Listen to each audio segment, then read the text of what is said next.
Here we go.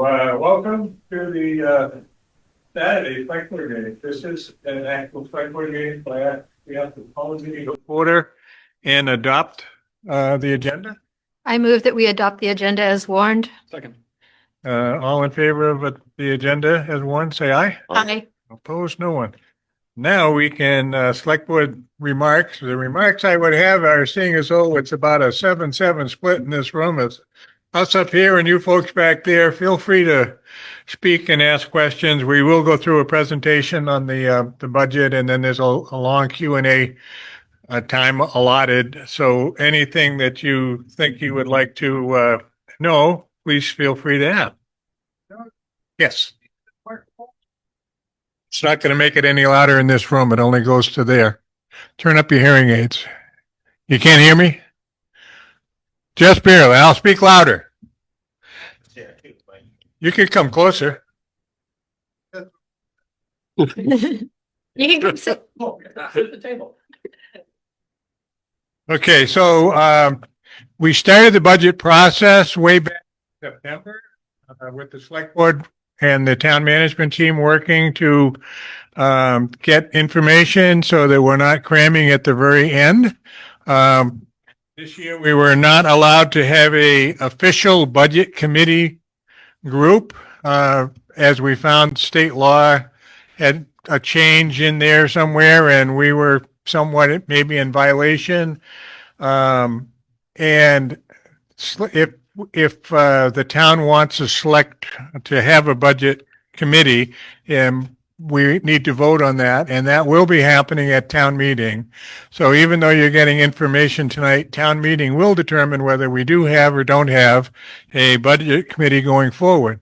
In lieu of not having a named budget committee this year, we did invite anyone from the public to come. And I'd like to recognize 4 people who attended pretty much every budget workshop during the year, which was really good, and they gave us a lot of assistance.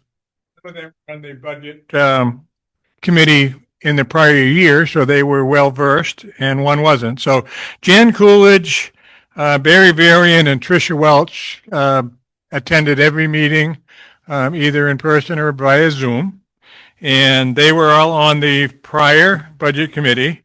And Brent Bueller in the back of the room was here for every single meeting and assisted and gave input all the time. So I think that was really a great way of doing things, and it worked just as good as our budget committee because we had good people in the room sharing their ideas.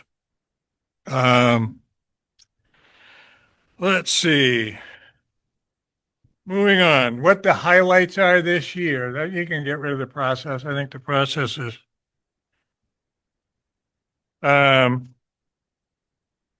what's changed.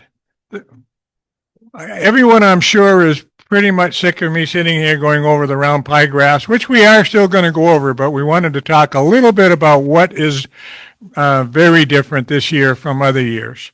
The first and the biggest thing in Vermont, which is the most expensive state in the nation for health insurance. And this is a cost that we have zero control over. There are only 2 insurance companies in the state of Vermont, and we do our best to mitigate our costs by checking the prices. This year, the cost of insurance for our town staff increased $13,000, and we had so that was a starting point that we're already starting off at about a little more than 1/3 of a percentage point increase just because of insurance. Good news. Huh? On the bright side. But on the bright side, because of some of this, the select board worked, and we have 2 different computer programs that we work with. What's the first one, Seth? Help me out here. The first one, Nimbrick is the final, and Just worked on Excel spreadsheet. on our Excel spreadsheets, and we worked for a long time, and we thought we were in the most fantastic spot on our budget with, just about like a 2% change, and we all felt pretty darn proud of ourselves and that we're in great shape. And then when we put it all into the NIMRIC system, it all of a sudden came up and said we were 4.5% increase. And we were like, what happened? How can we be so far off and whatever? So then we had to continue to our meetings and working very diligently to try to find a way to decrease that without cutting into public safety or public works, because those are the two major things that we feel we need to protect. And we did it, actually, this slide says it, we removed a bond payment for what is called the Swifty Culvert and the Stone Arch Bridge that we've been paying. So we actually paid have set up for the next payment to come out of a 1% options tax instead of out of the budget. And we will continue to do that each year as we get a healthy 1% tax check each year. And that cut $60,000 from the budget, which right there alone was 2%. And so we don't have to ask the voters for that 2%. We've got it. The select board then also decided to not ask for a capital fund appropriation, which was last year in there for $50,000. And then the only actual decrease in staff in the town was we had a in-house assessor a couple of days a week. The job was not necessary, and that person moved on, and we determined to not replace that position. So those were the changes that we made. Next slide. 0.5%. When we look at where we are right now, and this is a net figure, meaning if every appropriation passes, which they always do, the budget increase will only be 0.5% on the town side because we took our appropriation out. Where does the money go? Pie graph. There are two major players. When you get your town tax bill in the mail, you are taxed for both the town of Brandon and the schools, along with the fire district. The only part of that pie circle that we have any control out of as your town select board is the town tax part budget, the town budget. The schools come totally separate. They will be having a school meeting at some point. If you want to find out information derived as to their increase or decrease or whatever, you need to go attend their meeting. I'm not sure when that meeting is. Do you know?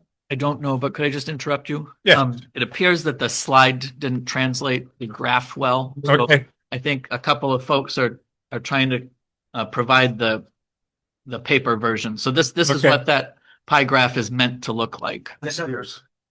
Yeah. And I will actually give you the percentages, that way everyone know. So from your entire tax bill that you receive in the mail, the town budget represents only 31% of your tax bill. The schools are 62%, so exactly double what the town is. And the fire department is a 4% chunk. And then the voted appropriations, if they all passed, would be 3%. And that all adds up to 100%. Let's stick with the selection. I'm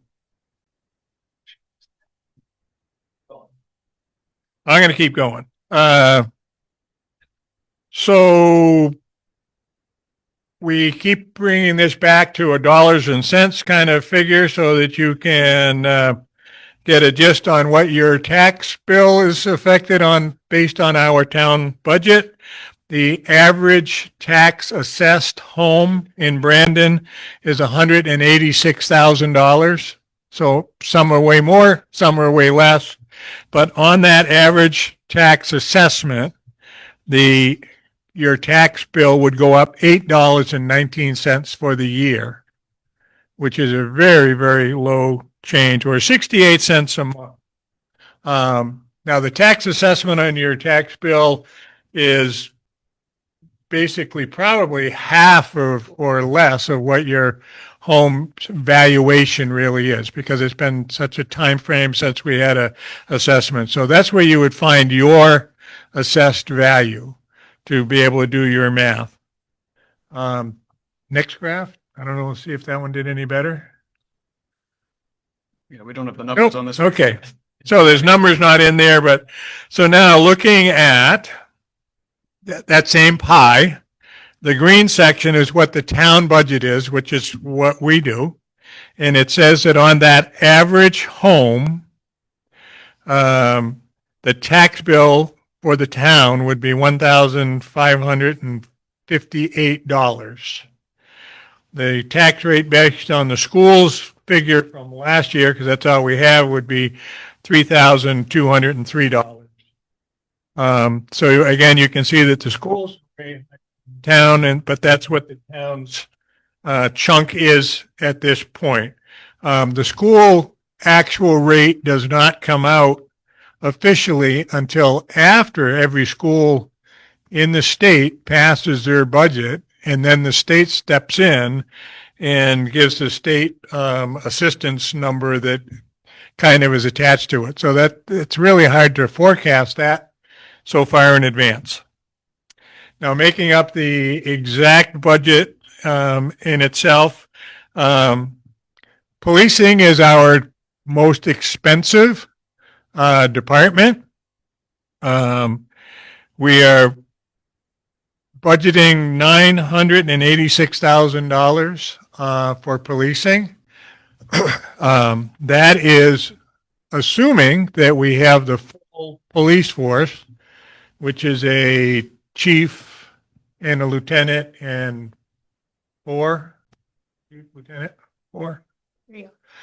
officers, which we do not have at this time. We are recruiting.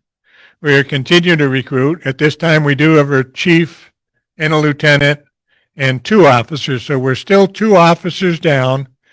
One full-time. One full-time and 1 part-time. And we've been recruiting for a year. It's exceedingly difficult. It took us a full year to find a lieutenant. But the budget figure, we have to budget that we're fully staffed. So that's where that number comes from. Next graph. Okay, we got all the colors, but not what they are. The purple is our highway department, which is 27% of our town tax bill. That is for the highway crew to be out plowing snow, ditching roads, and everything that they do. The police is 33%. And then the remainder is made up of the light blue is insurance and other governments, 9%, rec, 5%, debt service, 5%, economic development, 2%, administration, 15%, code, clerk, and assessors all come in around 1%. Last year, we had one other department that was scattered in there, and if anyone has last year's pie graphs, or when you get your town report, you do some serious looking, you would notice that some of those have changed dramatically. Like highway department is actually on this graph 27%. Last year it was down in the 18%. And the reason is we also had a separate department in there last year, which was called Buildings and Grounds, and we associated expenses that were for buildings or playgrounds or ball fields to the highway department before, or as a sub area. And now we split them out and have them going to the area that they are really in. Meaning, if it's the ball field up at Estabrook, that expense now falls on Mr. Moore's rec department and whatever. So we we rolled those fees back into where they belonged. And I don't even know what went into highway, but highway was the one that was the biggest increase. Sidewalks, So highway got all the parks that aren't programmed. So like the small parks, they got the traffic lights, Yep. things like that that used to be. The police station now is in the police department. The town office building is in the administration department. This building's in the rec department, that kind of thing. yep. So that the numbers overall in the pie graph didn't change, but the allocation of them changed to try to streamline it a little bit better for us. Next slide. Okay, same thing again. Now trying to look at, instead of percentages, dollars and cents on the average $186,000 assessed home. Each home would pay $421 a year to the highway department. Each home would pay $514 a year to the police department.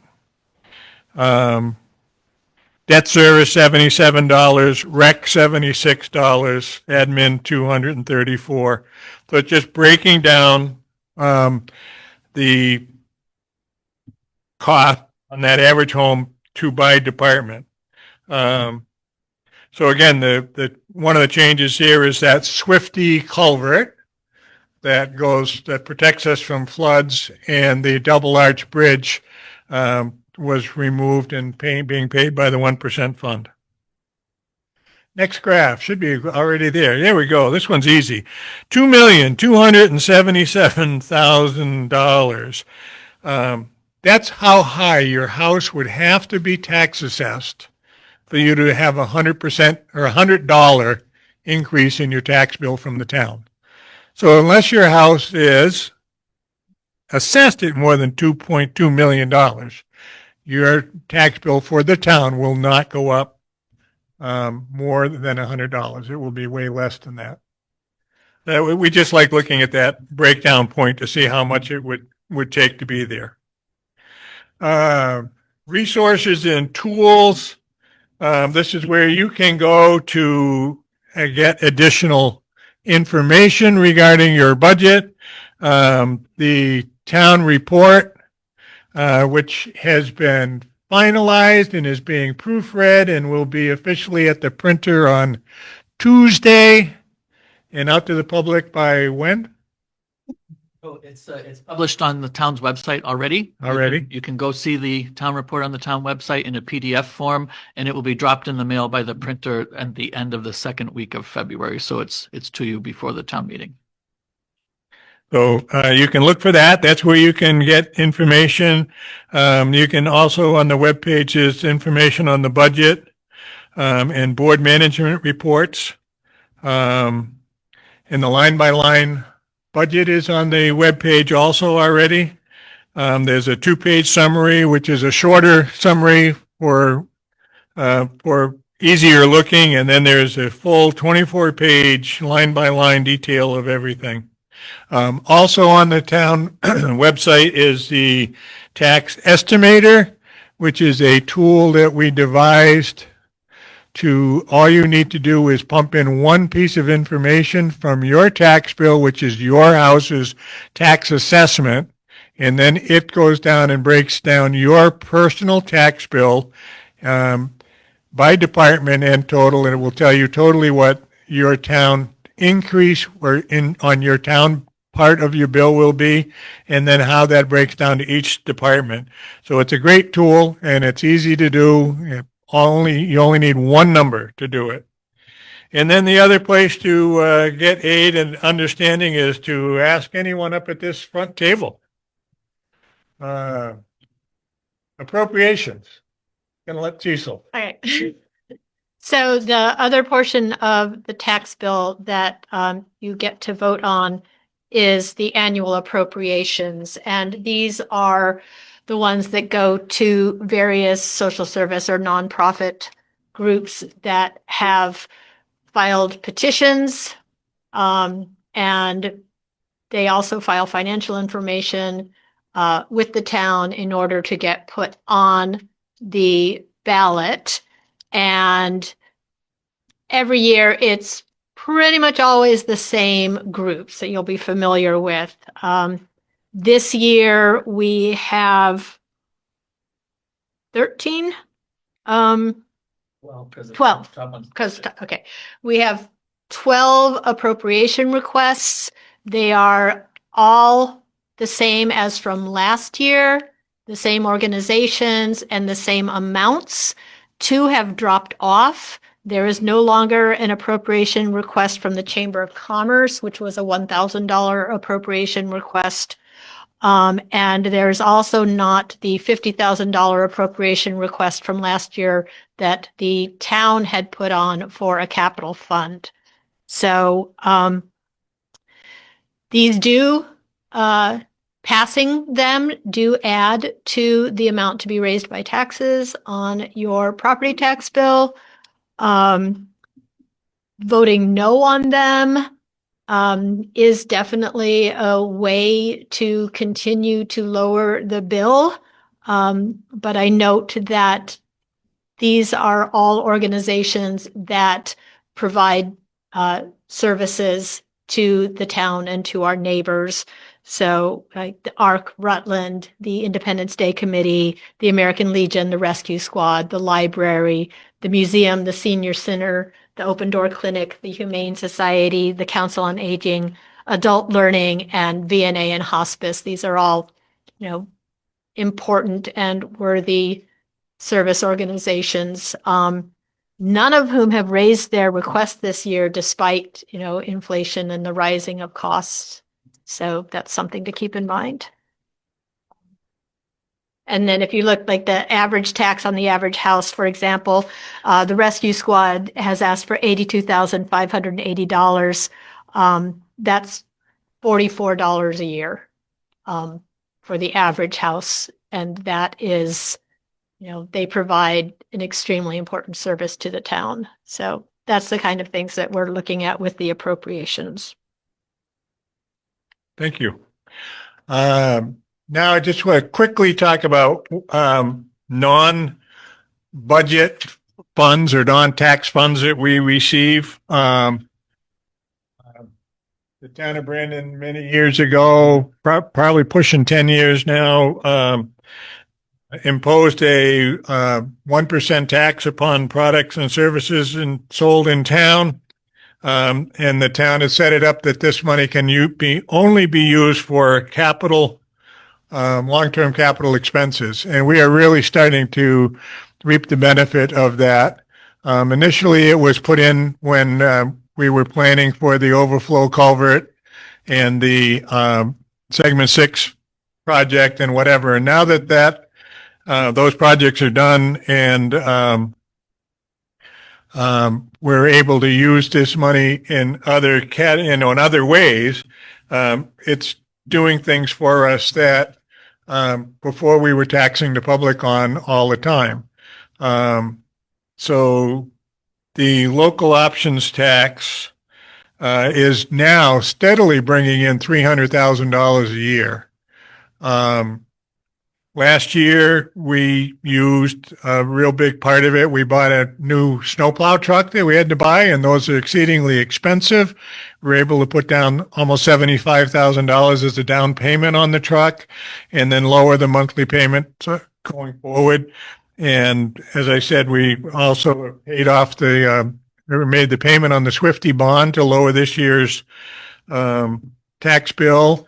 And we have a good number in that fund, and we really look at it towards road paving projects and any capital expense. We could buy police cruisers with it if we needed to. We could. I know we're talking about another plow truck because we have one that keeps breaking down, and with a storm like last week, if we have a truck down, we're in a lot of trouble. So the 1% options tax is the largest chunk of money coming into town that we're not taxing you for. And it's really helping. Next slide. This slide is showing the trend of our unrestricted reserve. The reserve is when we get to the end of each calendar year, budget year. If there's money left over, it goes into the reserve and can be spent at the discretion of the town select board for necessary items. The fund, unrestricted fund balance policy is that we want to have a minimum of 15% of an annual budget on hand and a maximum of 30%. So that falls between roughly right around 550. It's 495, and 900,000 is where our target range should be. Last year we were just a little under it at 482. And I'm happy to say that at the close of the year last year, we increased. We're now at 725. The main reason it's jumped up a little bit is that the aggressive collecting of back taxes that are due, and as people have brought their tax money in and current, we're in the position that we really want to be. This money is used and spent when we have something unusual that happens in town, such as the flood that flooded Newton Road or the flood that flooded downtown, that we were able to get in, fix those things immediately, and get people back in and into their homes and whatever as best we can, and then deal with the paperwork from the state to get back money, et cetera, that comes back into us. But sometimes, well, I know when Newton Road flooded the first time, we had people back in their homes. And that road was entirely gone. In 3 days, we had people in their homes, and it was probably 18 months before we got reimbursed from the state of Vermont. So without a healthy reserve, we put ourselves at risk. If the reserve gets too high, then we have to start on, taxing less. But we're right in the middle of the comfort zone where we want to be. That is the presentation, and I would say that we would be happy to take any question or item that anyone might have. Yes. Chair and members of the public, I did look up the school meeting. It's February 25th at 6:30 at the high school. Questions? Mr. Bueller, I knew you would help. Yeah. Thank you, sir. Well, basically, I want to thank you all. I learned a lot attending the budget meetings, the intricacies of everything involved. It's pretty intricate. So thank you for that. Thank you for keeping it as low as it is. It's important, I think, in this time. But I do have one question. Are there any forums planned for select board candidates and trustee candidates? Is that managed by you folks, or is that separate? Typically, the chamber actually hosts that. I don't know if they will plan on doing that, as there's no contested races. But we can check in with Bernie and see if they plan on doing a forum. Because right now, I think there's 2 open trustee seats on the ballot, and all the select board, there's only 1 candidate for each position. Yeah, my understanding from Bernie in the past is they've only done the forums for contested races. So I didn't know if the trustee one was considered contested, since it was relatively new members being elected versus you folks and signed it. only one of the trustees has filed a petition to be on the ballot. So at this point, there's 2 open seats. 2 write-in seats. Oh, okay. Thank you. Other questions? Please. Yes, Judy Bundy. Once again, thank you for limiting this increase to pennies. But my question is, are there things that you had to walk away from that you had planned to do, and or things that you pushed out in the future that you were thinking that you needed to, replace or whatever in order to achieve this? Okay, great question. And I would say I was going to end by saying that I am exceedingly confident at the number and where we are right now, that I'm amazed as I look at what other towns around us are. Middlebury, I think, is up 9%, and places have most towns have really big budgetary problems. And I feel that from the work and the people at this table. And I'm very, very proud to have worked with this group. It's been the best working group together. We are in a super spot. And what makes me feel even the best is that I feel we're in a super spot for next year and the year after. I mean, I just see really strong trend here right now. The only thing that we know that we are going to want to do that costs some money is a potential new either addition or a new building for the highway garage. And we have been talking about this already for 2 or 3 years, knowing that the best time to do this is next year, meaning that a year from now when we're sitting here, you'll be hearing more about this. But the planning of the site and the permitting with the state is already kind of working on. The large plow trucks can't fit in the garage that we have now. So when they come in from doing work, they have to try to wash the salt and the stuff off outside in the cold. And so we need to have at least a couple of bays built. And so the reason we're targeting a year from now is that next year is our last payment on the original Segment 6 bond. And that's a very large payment. Give me that number. $130,000 a year. And that payment is going to be gone. So it's the perfect time to come in with a much smaller bond because the town highway garage will not cost what that is and still not have an increase in our taxes. In other words, have a new bond, make that payment, but have a decrease in our taxes. And we've already started the process of purchasing trucks and police cars separately from the budget when we can. When I started this 10 or 12 years ago, we used to set half of the value of half a police cruiser into a sinking fund every year. And then when we got enough, we would buy a new cruiser. We haven't had to do that in a few years because we have the money and the reserve and whatever that we could go out and buy another police cruiser.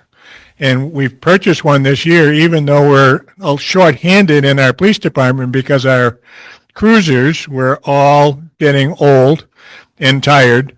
And it made sense while we had the money in the budget and we were set to buy a cruiser cash, no loan, nothing that we had to deal with. And we are still at a point where we would be thinking of buying another cruiser. There's not an exact plan in, and we are also getting information on a new truck. But between the money that's in reserve and the money that we have in our 1% fund, can you give me the 1% tally right now? The amount in the 1% fund that's not spoken for is $420,000, and the amount in the fund balance is $725,000. So we could do those things outside of that. So to answer the question, there's nothing that we had to subtract from this budget. We were frugal. We did not overspend. To take a phrase from a couple of years ago when we had some budgets go down, we really were trying to separate out things we needs from wants. And, we can always get excited and say, oh, we want prettier, fancier streetlights, or we want, this or that. But what do we really need? And so I'm not aware of anything that got cut. I don't know if any other board member feels there's anything that we separated. No, we actually did a pretty good job. I mean, I know one of the things that, your question, like, did we kick the can down the road on anything or make any budgetary decisions that we might regret later? I think we did a really good job of finding ways to trim the budget in ways that wouldn't come back to bite us in the butt. That's a technical term, by the way. As you may recall, a few years ago, the board made a decision to take down the amount to be raised by taxes by taking some money from the reserve fund.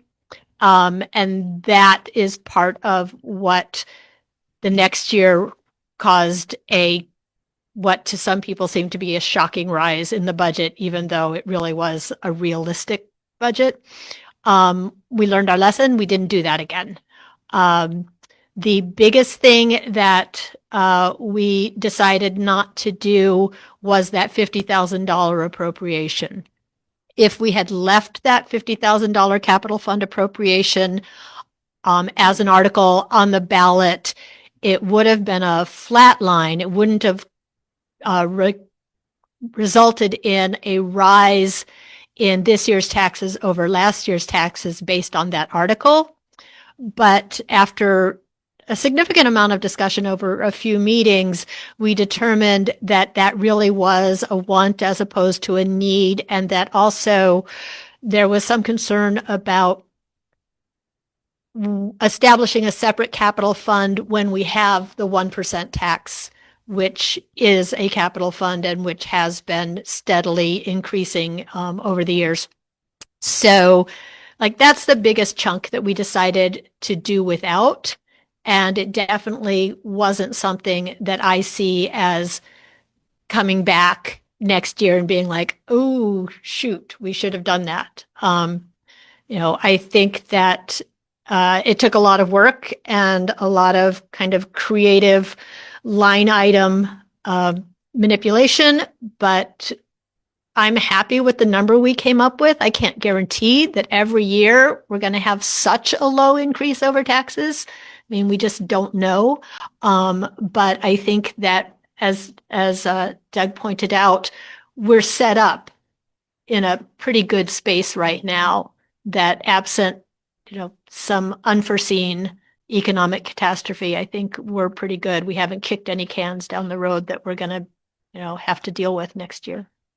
I think go ahead, Seth. Well, the one addition I would make to that point is, and Doug touched on this, is we did shunt some funding of debt relief over to the 1% fund, which I think was a good idea, and I think that was wise. I think it was Ralph's concept initially, and I think that's great because it just gets a monthly or yearly payment off of the budget.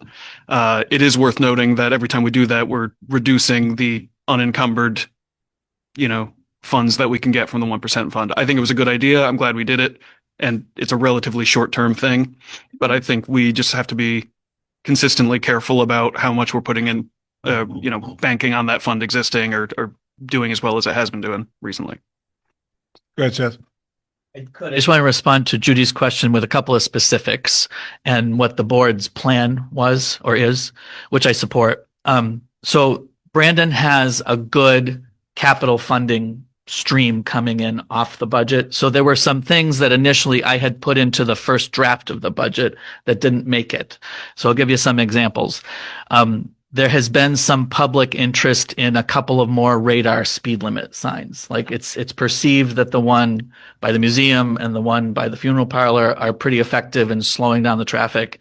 And there's been requests on Union Street. There's been requests on Champlain Street, Marble Street, to have something similar. So we put that in the budget. It was going to be $12,000.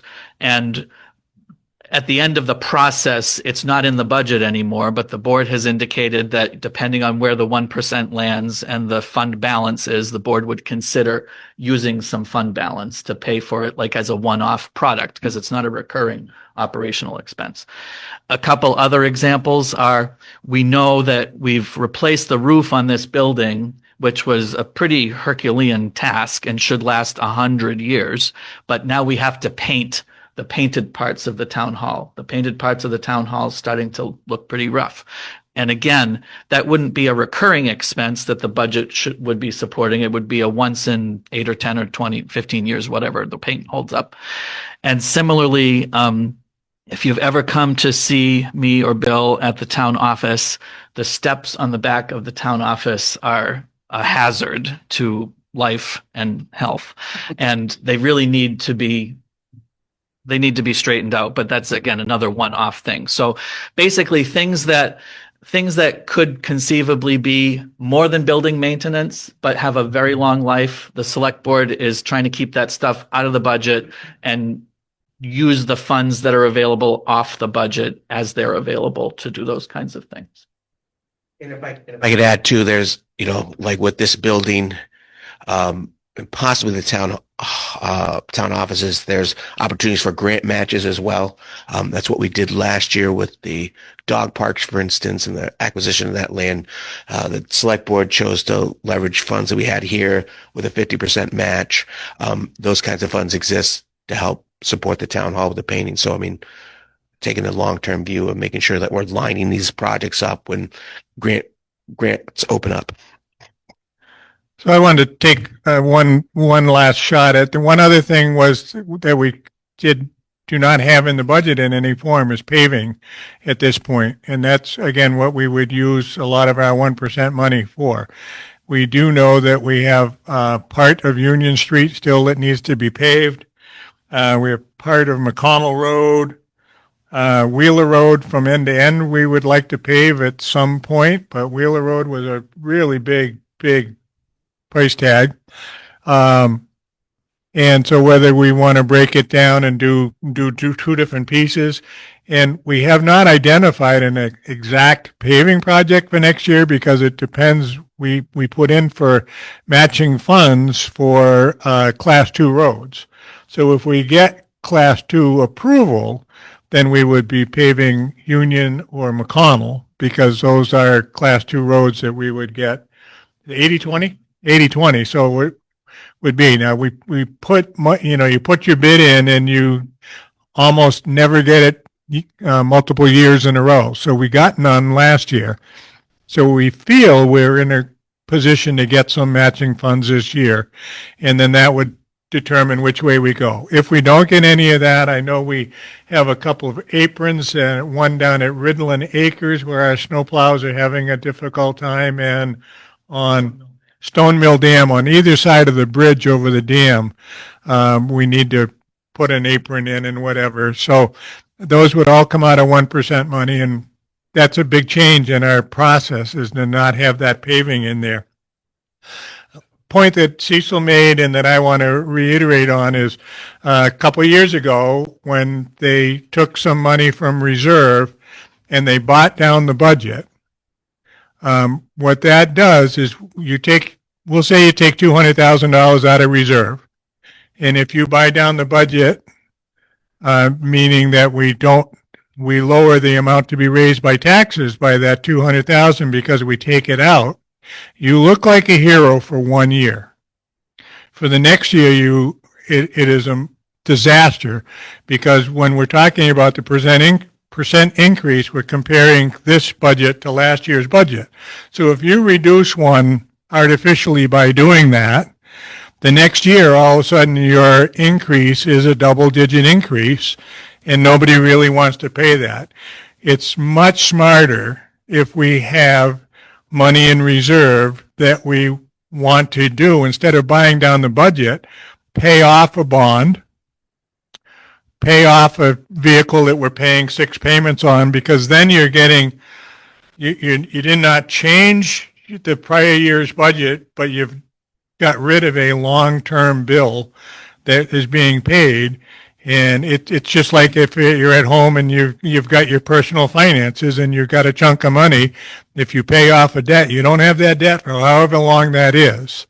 And that's kind of the approach we tried to do. That's what we did with the Swifty this year. We didn't pay it off, but we paid the payment, and we know we can pay the payment again next year. And once that other bond is gone on segment 6, we can eliminate other long-term payments in town. The bond payment on the police department, that balance is not real big. We can possibly get rid of that ahead of schedule and then not have that long-term payment, et cetera. So those are the kind of things we're looking at, and keep our actual normal expenses as stable as they are. And that's why I feel so confident that we are set up for a bright future. It's the way I look at it. Ralph. I wanted to talk about the 1% fund because I remember when we first started talking about that in town, I was kind of on the fence on whether I liked it or not. But now, You're loving it? it's a wonderful. The people that did that don't get enough credit for that. That's an amazing fund that allows us to do all this stuff without really affecting your property taxes. It's just, I couldn't be more for it now. Yeah, I remember even 2 years ago when we were talking about using the 1% fund for things, a lot of us are something like, oh, I don't know if we draw it down too much, but just watching how it's been growing and obviously we can't count on the fact that it's going to continue to grow at the rate that it's been growing over the last couple of years, but it's just like this great tool that we have and to have in our pockets and to be able to say, yeah, we can afford that because we have this 1% fund. I just give three different little facts on the 1% fund. One is that it's never brought in less in 1 year than it has the year before. Every single year, it's brought in more than the previous year. And that's because it's had two structural changes that were not anything that we could forecast. So when we initially looked at this in 2015, the forecast from the state was that we would get $100,000 or $120,000 a year in revenue from the 1% money. We're now on track for $300,000 a year in 1% revenue. And the two big changes were, I think the biggest one was the taxing of online sales has been, I think, an enormous benefit to the 1% tax. So every time somebody orders something from Amazon or whatever that gets delivered in Brandon, there's a 1% sales tax that's being collected on that. Now, the other part of it is the second structural change. From the very beginning, the town was given 70 cents of every dollar collected for the 1% tax. The legislature just last year changed it to 75 cents. So we're getting more of the 1% taxes staying in Brandon and less is staying at the state level. I think it also speaks to the level of economic development and the fact that people are coming to Brandon and buying things. And there's plenty of credit to go around for that, but certainly our economic development coordinator deserves a share of that. And when we started the 1% fund, that was one of the actual reasons was that we were discussing and saying that Brandon was like the hub of a bike wheel, and the people from Leicester, Goshen, Salisbury, whatever, all came to Brandon and did things and drove on our roads and used our library and whatever, but they did not pay the same rate that people in Brandon were paying. And this was a way to get anyone who came in, including tourists, that money that they spent helped this town. And it's worked out that way in spades, that we're now well over 300,000 a year coming into that fund. And we really started it because we did not want to have to go back to the voters and ask for more money for segment 6. And that's what we were really afraid of at that point 5 or 6 years ago. And so A, it solved that problem, and B, now it's turned into a really good thing. And we're lucky because the state has been really putting the skids on having towns do this anymore. Before it was there, and now it's pretty hard to get a local options tax approved through the state. Yes. Question. Just wanted an opportunity to get up to this beautiful cherry pet. Isn't that nice? Gorgeous. Wanted to introduce myself. My name is David Fontaine. And I'm new to I'm sorry, Jerry Fontaine. David Fontaine. New to town. I've spoken quite a bit with Larry Stevens from the zoning, rental, health, housing kind of perspective. I am a nationally known indoor air quality advocate. My wife and I are looking to have a modular built out on the end of Kennedy Road. We suffered great demise with a home in Ferrisburg back in 2017, 2018 that we didn't realize was wrecking our health. It had 3 different kinds of toxic mold hidden in it. We tested positive for 5 different mold toxins out of that home. And what I have learned in 7 years since is that we're dealing with a massive problem that people don't understand. I literally was talking to Commissioner Hildebrandt about this yesterday. I've presented to the state health departments on this since 2023. I can point to EPA data on federal home surveys that shows black mold in 38% of US housing and 8 other toxin producing molds in 70 to 100% of US housing. And it's an epidemic that we don't understand. I just got back from Ontario where I did a talk on this. Are you familiar with the TED Talks? I did a TEDx talk up at Queen's University all about this. Runs 16 minutes long. Happy to share it. It's a runaway problem that we don't understand. And I'm not looking to disrupt anything to do with 2027 budgeting. But what I will tell you is we have to fundamentally rethink what we think we know about this problem, because it's much, much different than anybody understands. I present on this to University Public Health. I've got allies in University of Arizona School of Public Health, building alliance with universities like Queen's University. It's a much different problem that people understand, and we have to fundamentally rethink how we're going about it, because the gaps are, there's product safety gaps, there's awareness gaps. We don't have this in our health education curriculum in our schools, right? So we're sending students out into colleges, dorms, apartments with no protection, no awareness. So literally it's a systemic thing that I'm bringing a lot of background on. I'm a systems engineer. I used to work for Collins Aerospace. I developed space systems, and you name it. I understand how to tackle big, complicated problems, which is kind of the perspective that I'm trying to bring into this world, is to try to help make new connections, show a little bit different visibility. Ultimately, I do see where it will have an impact on how I view, at least from my lens, we spend town funds, right? Ultimately. Don't want to make any big waves here and now, but when this video comes out, I'd love to share more information on this topic with you all to help kind of reframe it, because we have to look out for each other better. Thank you. Super. Thank you. Thank you. Thanks. Thank you. And again, we have this town hall, and I'd love to connect with you after to get some information, because we can host a forum upstairs fairly easily with little to no expense. Find opportunity. One of the things I told Commissioner Hildebrand yesterday, the fact that we have a health officer, rental officer, zoning officer who's 3/5 a guy is a sign of the problem, right?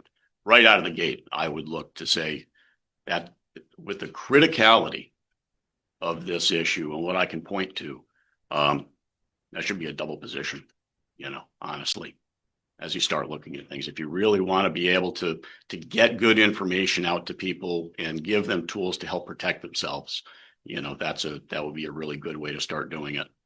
And as a systems engineer, kind of problem solving guy, I can certainly point to places in our zoning codes where we could harden things up and make sure that people are building more resilient homes in Brandon, and that we're not subjecting people to bad flips, which are happening all over the place.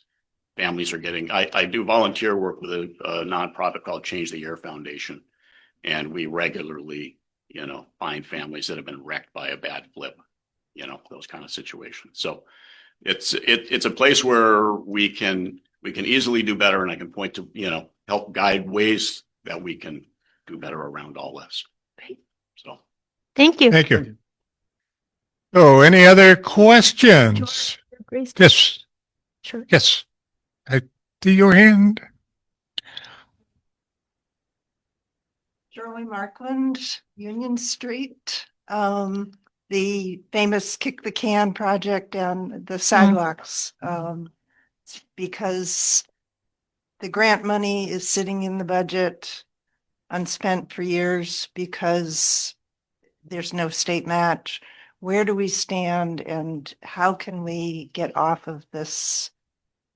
I spoke with our VTrans manager this week, talking about the process.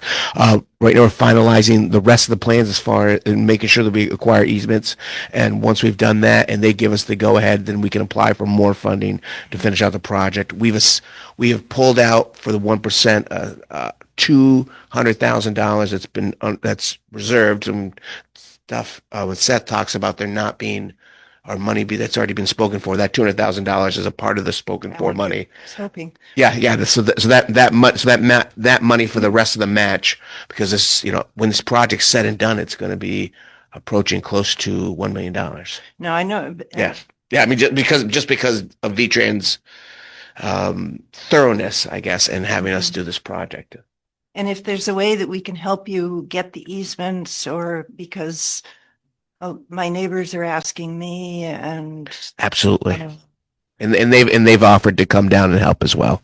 yeah, I mean, I think if we can gather and get the document signed or whatever is easiest, but it's just been so many years now. Thank you. Any more? George Field. A simple question, in terms of the local options tax, do we have a breakdown of where that comes from? It's more esoteric than it is important, but how much do we get from the revenue from local businesses versus how much do we get from online? Do we have a basic idea? I mean, I'm not looking for hard numbers, but All the state will disclose to us is what we get from meals and rooms, one pot, and what we get from sales tax, one pot, which would be local merchants plus online sales together. And so generally speaking, it's around, I'll say 25% is meals and rooms and 75% is sales. thank you. Any more? Without more questions, what I would like to do is remind everyone still of the fantastic tradition of coming to town meeting and attending Vermont town meetings, as they are something that is to be holding for those of us who are from other states and have never got to see that. This year, town meeting was on March 2nd. I believe it's going to be 7 p.m. And there will be 2 floor votes, meaning that you must be there in the building to vote on the floor votes. There is Zoom attendance, but you can't vote from Zoom.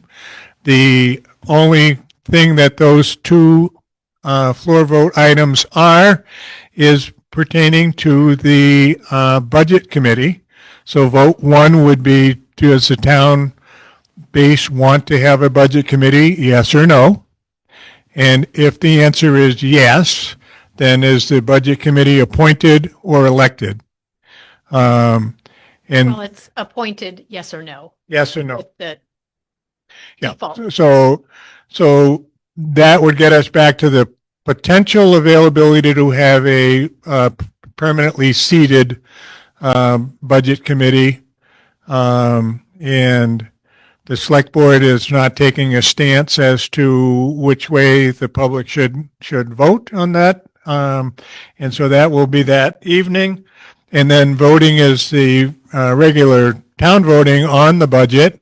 And the school budget is the very next day, which is Tuesday, March 3rd. And I hope we've given you enough information that you would feel comfortable in voting in favor of our town budget with the very small increase. If you have any other questions after the meeting or between now and a month from now, feel free to contact any of us up at this table and Mr. Coolidge, who could not be here today because he was working, and use the tools as we define them, the town report and whatever. But we are available to answer any question. We want everyone to be able to make an informed vote. So with that said, if there's no other questions, I'll take a motion. I'll move to adjourn. I'll second that. All in favor? Bye. Aye.